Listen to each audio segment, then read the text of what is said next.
ഊർജ്ജമില്ലെങ്കിൽ നാമില്ലെന്ന് ആശങ്കയില്ലാതെ പറയുന്നുണ്ട് കാസർഗോഡ് മുതൽ തിരുവനന്തപുരത്തേക്ക് ഉരുളുന്ന ഈ സൈക്കിൾ ചക്രങ്ങൾ. തീർന്നു പോകുന്ന ഊർജ്ജം ദൂർത്തടിക്കുന്നവരോട് അടുത്ത തലമുറയ്ക്കായി കരുതി വെക്കാമെന്നും ഓർമ്മപ്പെടുത്തുന്നുണ്ട് ഇതിലെ യാത്രക്കാർ. ഊർജ്ജ സംരക്ഷണം, ജീവസംരക്ഷണം, കാറ്റും വെളിച്ചവും കറണ്ട് നൽകും തുടങ്ങിയ മുദ്രാവാക്യങ്ങളും ഈ യാത്രയിൽ ഉയരുന്നുണ്ട്.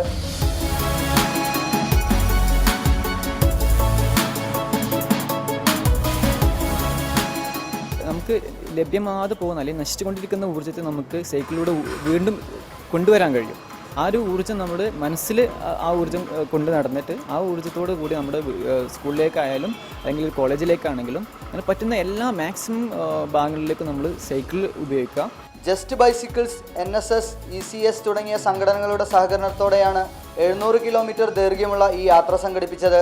ഹിമാലയത്തിൽ സൈക്കിൾ പര്യടനം നടത്തിയ സൈക്കിൾ ഫ്രാൻസിസിന്റെ നേതൃത്വത്തിലാണ് റാലി നടത്തുന്നത്. വൈദ്യുതിയും പെട്രോളും പ്രകൃതിവാതകവും ഉൾപ്പെടെയുള്ള ഊർജ്ജ രൂപങ്ങളുടെ കരുതലിന്റെ പ്രാധാന്യം കൂടിയാണ് ഈ യാത്രയുടെ സന്ദേശം.